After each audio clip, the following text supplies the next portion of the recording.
IIM UPSC tuitions only in Tirumala IAS institute Chaitanyapuri. Call చేసి ఇప్పుడే join అవ్వండి. తెలంగాణలో మోదీ రాజ్యం మొదలైందా? జనం మోదీ వైపు తిరుగుతున్నారా? కాషాయపు రంగు ఉత్తర తెలంగాణలో ఉప్పొంగి కనిపిస్తుంటే ఇది నిజమనే చర్చకు తెరలేచింది. మరి ఈ మొక్కను నాటి మోదీయిజాన్ని మానుగా పెంచింది ఎవరంటే అది ఖచ్చితంగా బండి సంజయ్ అని చెబుతున్నారు. అప్పుడు గెలిచిన 7 అసెంబ్లీ సీట్లు, 4 పార్లమెంటు సీట్లతో పాటు ఇప్పుడు గెలిచిన 2 ఎమ్మెల్సీ సీట్ల వరకు ప్రతి ఓటు వెనుక బండి సంజయ్ కనిపించాడన్న చర్చ బలంగా నడుస్తోంది. ఉత్తర తెలంగాణలో ఈ మార్పు వెనుక బండి సంజయ్ అనే లీడర్ కనిపిస్తున్నాడు.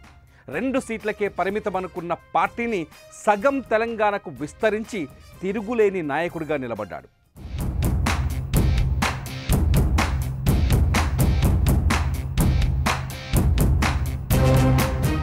ఉత్తర తెలంగాణ ఒకప్పుడు కరుడుగట్టిన కాంగ్రెస్ కోట, ప్రత్యేక రాష్ట్రం వచ్చాక విరబూసిన గులాబీ తోట. కానీ కథ మారింది. కాషాయపు జెండా రెపరెపలాడుతోంది. అంచనాకు అందని ఈ మార్పునకి కారణం ఎవ్వరు అంటే బండి సంజయ్ అనే పేరే వినిపిస్తుంది.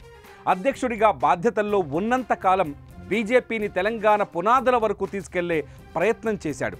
అప్పుడు నాటిన ఆ మొక్కలు ఇప్పుడు మహావృక్షాలుగా ఎదిగి పార్టీకి ఫలాలను అందిస్తున్నాయి. ఈ ఫలాలే 8 అసెంబ్లీ సీట్లు, 8 పార్లమెంటు సీట్లు, ఇప్పుడు 2 ఎమ్మెల్సీ సీట్లు.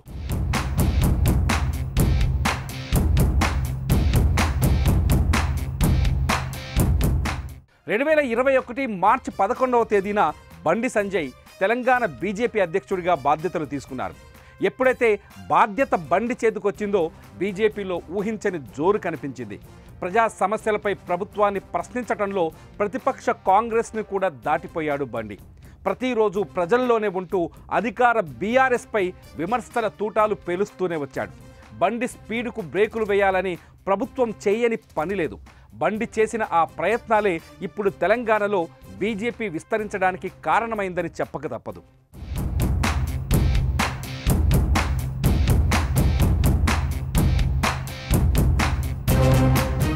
బండి సంజయ్ బీజేపీ అధ్యక్షుడిగా బాధ్యతలు తీసుకున్న తర్వాత తెలంగాణ బీజేపీలో మార్పు స్పష్టంగా కనిపించింది.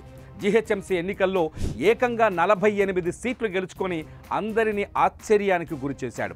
ఆ తర్వాత వచ్చిన దుబ్బాక, హుజురాబాద్ ఉప ఎన్నికల్లో విజయం సాధించి గల్లీలో తనకున్న దమ్మును ఢిల్లీకి తెలిసేలా చేశాడు.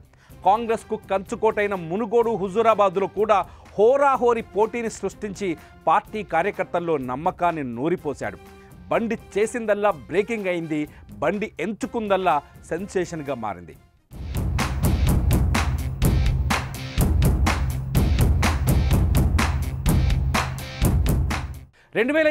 అసెంబ్లీ ఎన్నికల్లో బీజేపీ 8 స్థానాల్లో విజయం సాధిస్తే ఒక్క ఉత్తర తెలంగాణలోనే 7 సీట్లను కైవసం చేసుకుంది.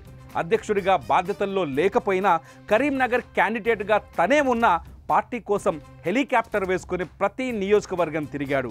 ఆదిలాబాద్ నుంచి కరీంనగర్ దాకా, నిజామాబాద్ నుంచి మెదక్ దాకా పార్టీ కోసం కష్టపడ్డాడు.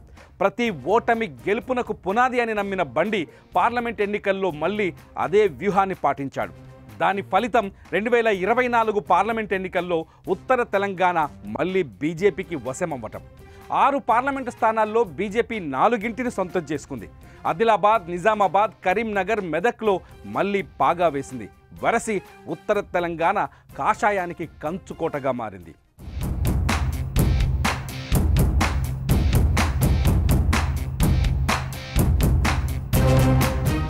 ఇప్పుడు జరిగిన ఎమ్మెల్సీ ఎన్నికల్లో కూడా బండి తన తడాఖా చూపించారు.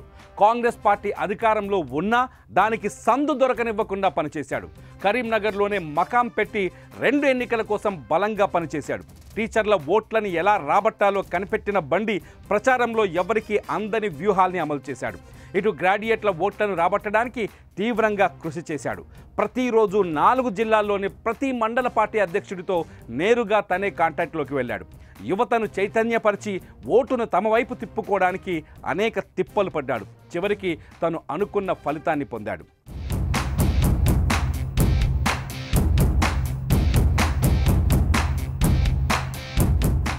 2 ఎమ్మెల్సీ ఎన్నికల్లో విజయం తర్వాత తెలంగాణలో బండి సంజయ్ ప్రాబల్యం భారీగా పెరిగిపోయింది. ఉత్తర తెలంగాణ మొత్తాన్ని కవర్ చేశాడు. రాత్రి పగలు అన్న తేడా లేకుండా ప్రతి క్షణం ప్రతి కార్యకర్తకు అందుబాటులో ఉంటూ ఆటను నడిపించాడు. కాంగ్రెస్ బీఆర్ఎస్ ఒక్కటే, అందుకే బీఆర్ఎస్ ఎన్నికల్లో పోటీ చేయకుండా ఆగిపోయిందనే ప్రచారాన్ని ప్రజల్లోకి బలంగా తీసుకెళ్లాడు. 2 ఎమ్మెల్సీ ఎన్నికల్లో భారీ విజయాన్ని సొంతం చేసుకుని బండి మళ్ళీ తనను తాను రుజువు చేసుకున్నాడు. మొత్తంగా ఉత్తర తెలంగాణలో తిరుగులేని నేతగా ఎదిగాడు బండి సంజయ్.